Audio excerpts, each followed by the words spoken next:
मेरी शादी के तुरंत बाद ही मुझे लकवा मार गया, पर उसके बाद भी मेरे पति मुझसे बहुत प्यार करते थे और वह मेरी बहुत देखभाल करते थे। पर मेरे पति के काम पर जाने के बाद मेरा 15 साल का देवर मुझे एक गोली खिलाता था और कहता, भाभी तुम बहुत सीधी सादी हो। पर जैसे ही मैं वह गोली खाती मुझे बेचैनी होने लगती। पर कुछ दिन वह गोली खाने के बाद मेरा शरीर ठीक होने लगा। मैं जैसे ही ठीक हुई तो मैं वो गोली लेकर डॉक्टर के पास गई। डॉक्टर ने जैसे ही वह गोली देखी, डॉक्टर चीखने लगी, क्योंकि उस गोली में तो मेरे देवर का। मेरा नाम सुमन है। हम 3 भाई बहन थे। मैं अपने भाइयों से छोटी थी। हम बहुत गरीब हैं। हमारा गुजारा मटके बेचकर होता था। हमारा घर नदी के किनारे बसा था। बाढ़ की वजह से हमारे गांव में बहुत नुकसान हो गया था। मेरी माँ बीमार रहती थी, इसलिए घर का सारा काम मैं ही करती थी। एक दिन मैं अपने कमरे में रो रही थी।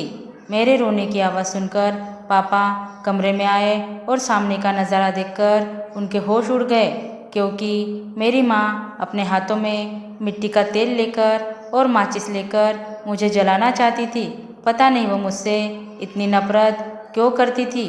मैं बचपन से ही अपनी माँ की नफरत सहती आई थी, जैसे कि मैं उनकी खुद की बेटी नहीं, सौतेली हूँ। मेरे पापा ने यह देखते हुए माँ से कहा, क्या कर रही हो, दूर फेंको इसे। मेरी माँ कहने लगी, इस घर में या तो यह रहेगी या तो मैं इससे नफरत करती हूँ, ये मेरी बेटी नहीं है। मेरे पापा कहने लगे, यह क्या कह रही हो, होश में तो हो। मेरे पापा मुझसे बहुत प्यार करते थे।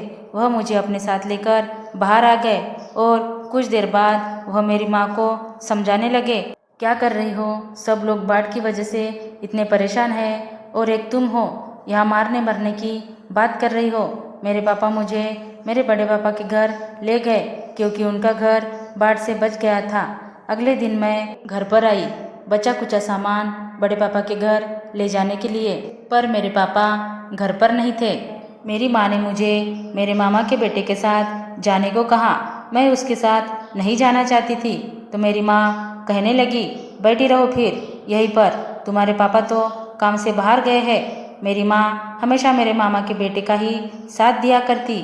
मेरी मामी ने उसे बहुत बिगाड़ रखा था। मेरे मामा मेरी मामी को बहुत समझाते कि उसे इतना मत बिगाड़ो, पर मेरी मामी मेरे मामा की एक ना सुनती और कहती कि अभी तो बच्चा ही है, सोचने समझने की उम्र कहाँ है उसकी।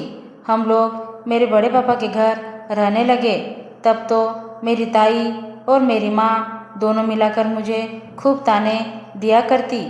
मैं उनकी बातों को चुपचाप सुन लिया करती थी। मेरे पापा की तबीयत इन हालातों में बहुत बिगड़ गई थी। एक दिन अचानक सुबह उनकी मौत हो गई। मेरे सर पर तो जैसे तूफानों का पहाड़ टूट पड़ा हो। मैं सदमे में चली गई थी। मेरी माँ पहले से ही बीमार थी और उन्होंने यह सब का इल्ज़ाम मेरे सर पर लगा दिया। कहने लगी, अपने बाप को खा गई मनहूस। इसी तरह दिन बीतने लगे।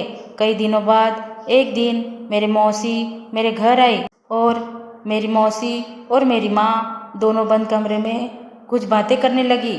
मैं भी दरवाजे पर कान लगाकर सुनने लगी। तभी मुझे पता चला कि मैं अपनी माँ की सौतेली बेटी हूँ, इसलिए वह आज तक मेरे साथ ऐसा व्यवहार करती आई है।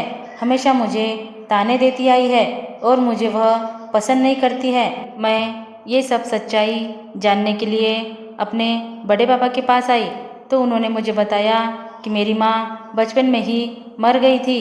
मेरी माँ के मरने के बाद मेरे पापा ने इस औरत से शादी की थी।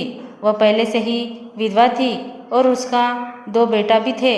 मेरे पापा ने कहा कि मैंने यह शादी अपने बेटी की वजह से की है कि तुम उसे अपनी सगी बेटी समझकर पालना। कुछ दिनों तक वो मेरे साथ अच्छा व्यवहार करती रही, लेकिन जब वह इस घर में पुरानी हो गई तो उन्होंने मुझे साइड कर दिया और अपने बच्चों की अच्छी परवरिश करने लगी। वह रोज़ मुझे बातें सुनाती है और जब मेरे पापा घर से बाहर होते और घर आते तो उनसे मेरी शिकायत करती। अब मैं बहुत डरी डरी रहने लगी थी। मुझे समझ नहीं आ रहा था कि मैं अपनी यह परेशानी किसे बताऊँ। कुछ दिनों के बाद मेरे सौतेले भाई मुझे बहुत परेशान करने लगे और एक दिन उन्होंने तो मुझे धक्के मार के घर से बाहर निकाल दिया। मैं रोड पर बैठी रोती रही। तभी एक औरत मेरे पास आई और मुझे अपने घर ले आई। वहाँ उसका एक जवान बेटा भी था। वह कहने लगी, बेटा तुम मेरे बेटे से शादी कर लो। मैं मजबूर थी तो मैंने शादी के लिए हाँ कर दी। हमारी शादी हो गई, लेकिन शादी के कुछ दिन बाद ही मुझे लकवा मार गया। जब मेरे सौतेले भाइयों को पता चला तो वह हंसने लगे और कहने लगे, इससे हमारी माँ का दिल दुखाने की सज़ा मिली है। पर मेरा पति जैसे भी था वह मेरा बहुत ख्याल रखता था। मेरे लिए एक अजीब बात थी कि मेरा 15 साल का देवर मेरे पति के काम पर जाने के बाद मुझे एक गोली खिलाता। उसे खाकर मुझे बेचैनी होती तो मेरा देवर कहता, भाभी तुम बहुत सीधी सादी हो। मुझे उसकी इस बात पर हैरानी होती, लेकिन धीरे धीरे मैं उस गोली से ठीक हो रही थी।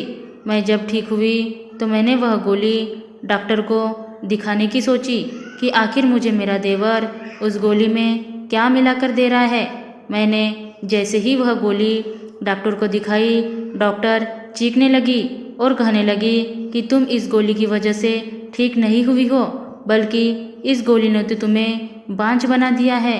मैं घर पहुंची तो मेरी सास ने मुझ पर इल्ज़ाम लगा दिया कि मैं उनके छोटे बेटे पर डोरे डाल रही हूँ। मेरे पति भी अपनी माँ और भाई के साथ शामिल हो गए। मैंने अपने देवर की बहुत मिन्नतें करी वह सच बता दे, पर वह चुप था। मेरे पति ने मुझे तलाक देकर घर से बाहर निकाल दिया। मैं एक बार फिर रोड पर आ गई थी। मैं वहीं बैठी रोती रही। मुझे गहरा सदमा लग गया था। मैं अपने बड़े पापा के घर आ गई और उनके सामने रोने लगी। कुछ दिनों के बाद मेरे बड़े पापा ने मेरी शादी करा दी, लेकिन शादी के बाद मेरा पति बीमार रहने लगा। डॉक्टरी इलाज से कोई फर्क नहीं पड़ा था।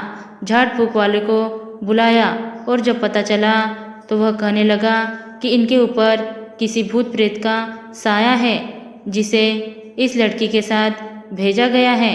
बाद में पता चला कि यह मेरी सौतेली माँ ने किया था।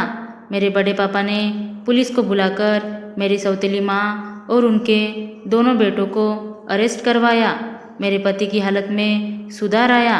मैंने उस झाड़ फूक वाले की बहुत मिन्नतें करी। उसने मुझे एक ताबीज़ दिया और कहा कि इसे अपने पति को पहना दो। धीरे धीरे मेरे पति बिल्कुल ठीक हो गए और अब हम हंसी खुशी रहने लगे थे। धन्यवाद दोस्तों। Thanks for watching. Like, share, subscribe.